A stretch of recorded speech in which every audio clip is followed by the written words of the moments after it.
Hello, ninth grade, and welcome to the next in our series of lectures. We just finished up the Islamic invasions and the Islamic empires and the invasions of Europe, and now we're going to see what the results of those invasions were. Different countries had different responses to when the Vikings, the Magyars, and the Muslims invaded them. And then the other thing we're going to take on today is feudalism because we are transitioning, guys, in this last month of the year. We're leaving the Dark Ages, that period of chaos and turmoil, and we're going into the High Middle Ages. And this is the critical transition right here. This is the critical transition. So let's see how it all worked out for different countries in Europe. All right, let's look at England first. Now, I know this looks crazy busy, but it's the biggest of the ones that we're going to be covering. England obviously is unique when you study European history and its relation to America. It's important to know England. And so England's response to these invasions, they were invaded primarily by Vikings, Danish in particular, um, was unification. They came out of this whole chaotic mess in the 900s, a completely unified territory. Let's see how that worked. All right. All of England was under the control of Danes. Those are the Vikings from Denmark, right? There was one territory in the south, you can see it there on the map, called Wessex. And Wessex was the territory that was ruled by a man named King Alfred. And this was between 871 and 899, right at the height of the invasions. And King Alfred is the only king in English history to be given the title the Great. He is known generally as King Alfred the Great. Um, he was losing to the Danes. The Danes were about to take over Wessex and eventually make it a Viking territory. Um, in the winter of 877, he was pushed off the coast of England into a small island called Athelney, and the Vikings pushed them all the way back into a swamp that was in the middle of this island. And that's where his troops made it through a whole winter, living basically in a swamp with very little good land, but they survived the winter. The Danes did not choose to pursue them into the swamp. And the amazing thing was they emerged from the island of Athelney in the spring. They came back to England and they crushed the Danes at the Battle of Edington in 878.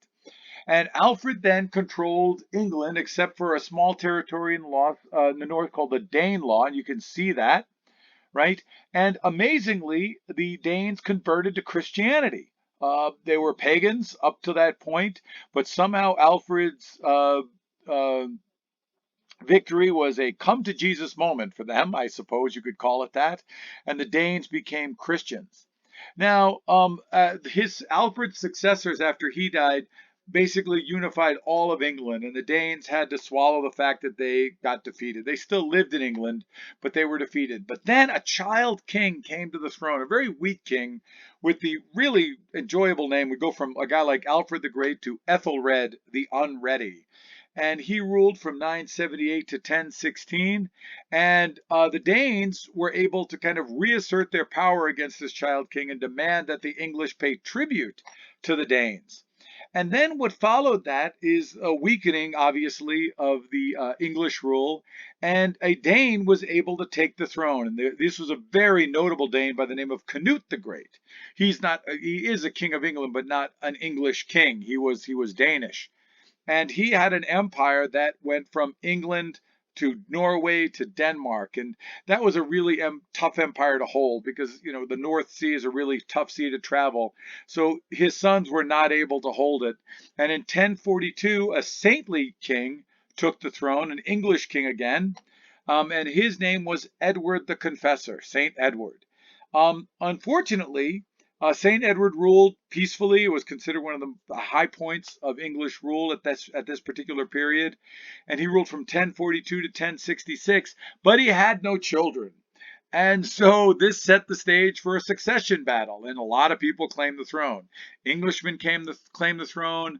Vikings claimed the throne, especially the Vikings from northwestern France. One who was related to Canute, his name was William, and he defeated William the Norman, right? Defeated Harold the Englishman at the Battle of Hastings in 1066. That's a very famous battle, a very famous year in medieval history. And it was William the Conqueror, as he became to be known, who unified all England and gave it, established the English unified kingdom permanently, and we still have the English kings on the throne today. Now, France's response was very different, and France, because of the invasions, remember the French were invaded by Muslims, by Vikings, and by Magyars. This was a mess, and but in either case, it was too big to conquer. All right, and the Vikings' invasions were so numerous and so widespread that the king of France, who lived in Paris, was unable to respond to all these invasions. So he left this to his lords, and that is why France's response to this was fragmentation. They broke up into over 10, 11, 12, I think, if you can count that, 12 little duchies, the little territories that were run by dukes, right? And in the Carolingians, who you remember they split up Charlemagne's empire, as they died out in France in 987. And Hugh Capet was selected by the nobles, and that started a very famous line of king known as the Capetians. You'll hear more about them later. But truthfully, the King of France really only ruled the Ile-de-France, the area, you can see it there on the map, the Ile-de-France, the area immediately surrounding Paris. As far as the other nobles and lords and dukes and counts were concerned, he was just another territorial prince. He had no really great authority in France. France was truly fragmented. Now, because the locals dealt with the invasions, they needed ways to secure their territory. And this is when the first castles came to be built. And the earliest forms of castles were known as motte and bailey castles. Now, that's not a moat. A motte is that hill you see up at the top picture there. That hill with that wooden little fortress on the top. That is the motte. And the bailey is down below. And that was a fenced-in area where the local peasants and poor people, or even some smaller level knights, could bring their wealth, their livestock in to that wooded fence to protect it from the Viking invasions. And those were the earliest forms of castles. And later, that's when the Cinderella castles and all the other fun stuff happens. But right now, that's what a castle looks like. And that motte, that hill that it's built on, that's what the motte is. It's that hill, was man-made. France is a fairly level place, so they dug and built that little hill and then put that little castle on top. So it wasn't a really pleasant place to live. A castle was not this high-end place to live. That happened much later in medieval history. Germany went a different route. And I apologize for the way the writing came out at the bottom. I couldn't fix it in time for this lecture. But Germany started fragmented like France, but then became unified like England.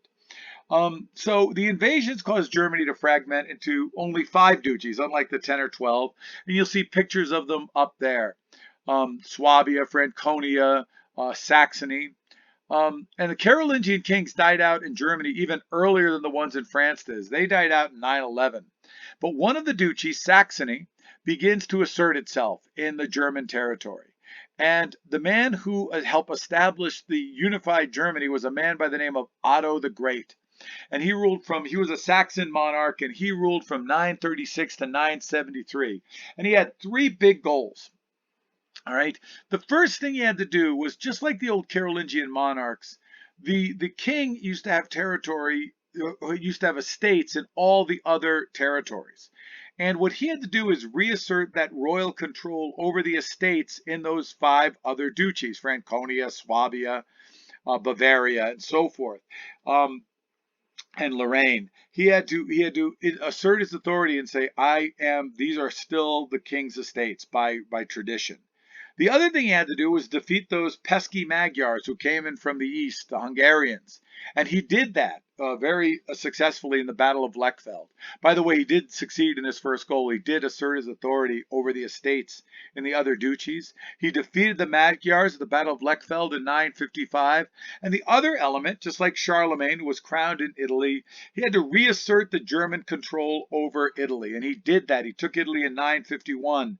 When the Pope asked him for help in taking care of the Lombards. Remember, the Lombards are who Pepin the Short took conquered them, and he gave the Pope the papal estates. So the Pope looked to Otto, and Otto did the job, and also in that same process took control of Germany. The Pope was so pleased that in 962 he crowned him the Holy Roman Emperor.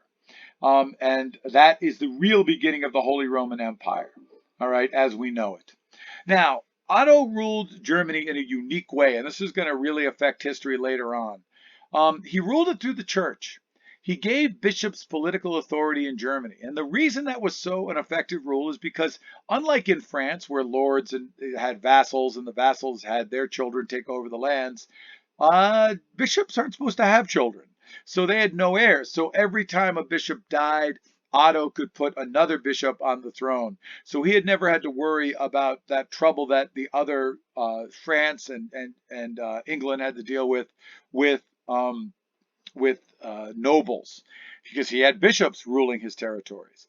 Now this is a problem because this is called lay investiture. Otto the king was giving bishops he was investing them not only with political power but with spiritual authority. This was a political monarch, a secular king, giving spiritual authority to bishops.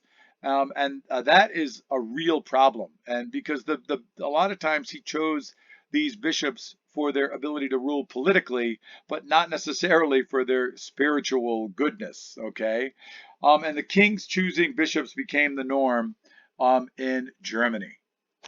Italy had a very different response than all the other countries. Italy kind of became a peninsula of fortified cities, and that became the political structure of Italy. Yes, it was ruled by Germany, but the Germans only asserted their authority whenever they needed cold hard cash, which Italy had plentiful amounts of cold hard cash, because some of these cities become very rich cities, and you'll recognize these names from the Renaissance: Florence, Milan, Rome, Venice, Genoa, Pisa is on the map, and others, right? And these became real trading powerhouses within the countries all around the Mediterranean. The most important of these Italian cities is Venice. It became one of the biggest commercial centers in all the Mediterranean, a freakishly wealthy place. In fact, it was the first city that never needed to produce its own food. It didn't have any farms in Venice. They bought their food in from outside. They brought it in from outside, which was a bit of a scandal to the people of the age. So in England, you had unification. In France, you had fragmentation. In Germany, you had fragmentation followed by unification. And in Italy, you have an urban renewal. The cities take control there. Now, this was also a time of great social change, and I can't emphasize this first one enough. This has been studied actually very recently by sociologists who are trying to figure out the success of Western civilization and how it kind of spread all over the world. And that success largely comes through the nuclear family.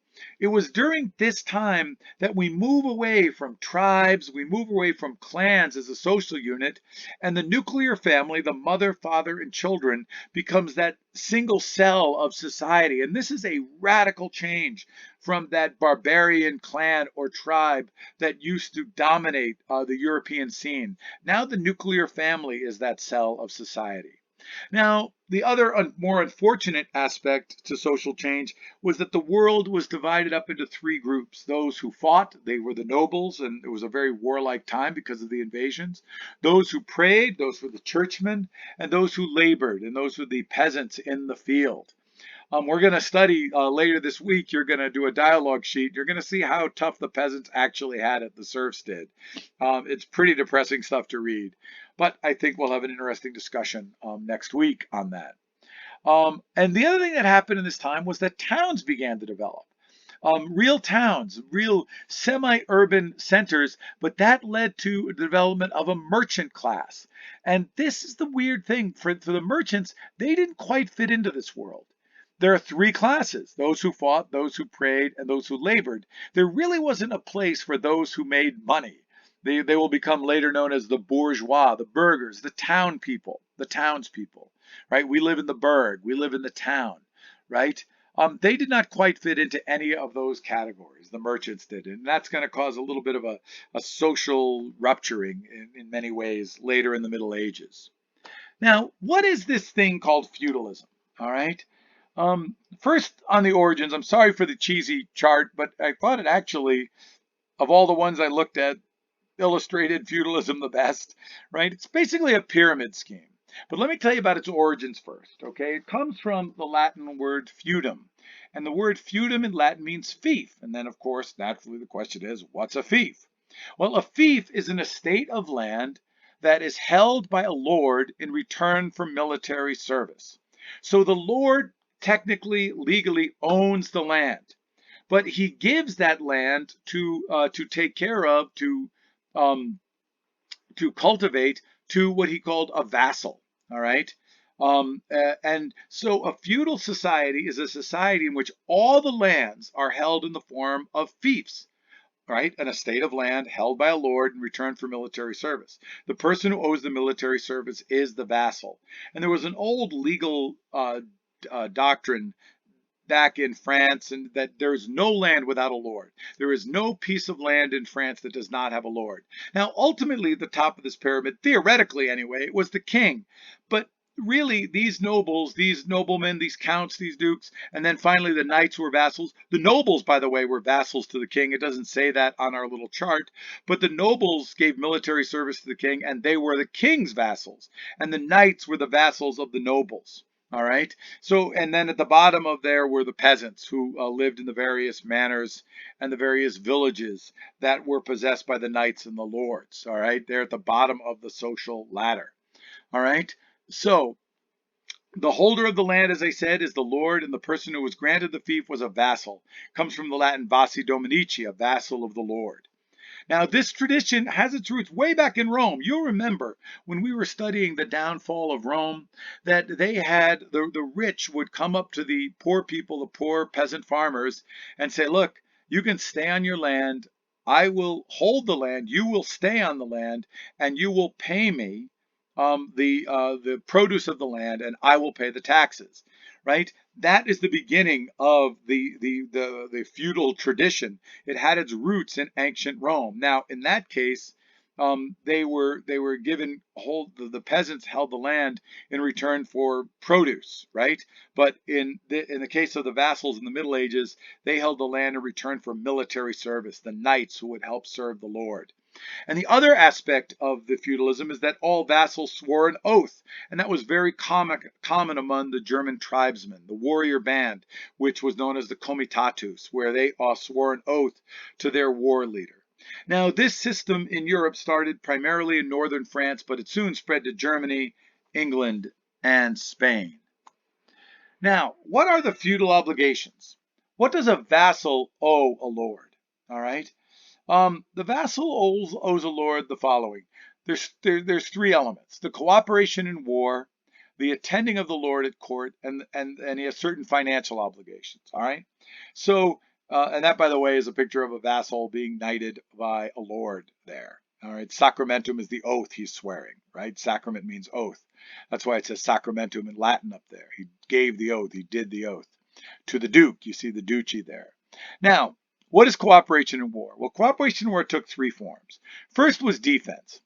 Now, the vassal had to stay until the enemy was driven off. In other words, he had to stay until the job was done. He had no real leeway in defense. When the Lord called on him to help defend his lands or defend his part of his territory, he had to be there until the enemy was driven off. Now, that was not the same for offense. In offense, there was a limited term of service. All right. Often it was 40 days. Like the Lord could call the vassal and say, hey, look, man, I want to go up against this other Lord. Could you help me out? There was a lot of Christian infighting in that day. And the vassal paid for all his expenses for the first term of service, right? The 40 days. He would pay for the horse. He would pay for the page. He would pay those things. But if this little endeavor went on beyond 40 days, he went to the Lord. He said, look, man, I'm done. I'm going home, or I'll stay, but you've got to pay all my expenses. And that was just sort of the tradition that had developed. There was like a 40-day term of service for offense. So defense, you stay until the bitter end. Offense, you could limit your service to 40 days. And then unless the Lord paid, you could go home. The other thing was you had to garrison the Lord's castle, those delightful little Mott and Bailey castles you saw. Perhaps it was a 3-month term, and you lived in that little wooden tower for 3 months. The other thing that happened here is you attended the Lord at court. And this was based on that old Benedictine idea where the monks were asked to give counsel to the abbot. Well, so the Lord would ask his vassals for counsel, just like the abbot would ask his monks for counsel. The monks would ask the monks for counsel, so the Lord would ask the vassals for counsel. And that is when the Lord had to give honest and sound advice. And it was really incumbent on him. You had suck-ups back in the day who would tell the Lord what he wanted to hear, but a really good vassal would tell the Lord this honest opinion. The other thing that would sometimes happen is that the disputes would fling up between other vassals, and you would have to come in and help the Lord settle those disputes that happened between some of your brother vassals. And the other one was to do Lord his honor, right? To do Lord honor. And that was when there was a big meeting of all the lords of the kingdom. You basically became his posse. The more people, the more vassals you had in tow, the more high end you obviously were. So it's just like today when rock stars travel around with a big band of people and they've got their posse. Well, when the Lord went to a big meeting of other lords, the more vassals he brought with him, the higher his prestige among those lords. So sometimes you were there just to provide an ego boost for the Lord and do him honor. The last one are the financial obligations, and they're basically three. One is relief. Now remember, theoretically, the Lord could throw the vassal off the land at any time. But that didn't sit well with the vassals for obvious reasons, because they worked the land, they developed the land, and they wanted to be able to give that to their children.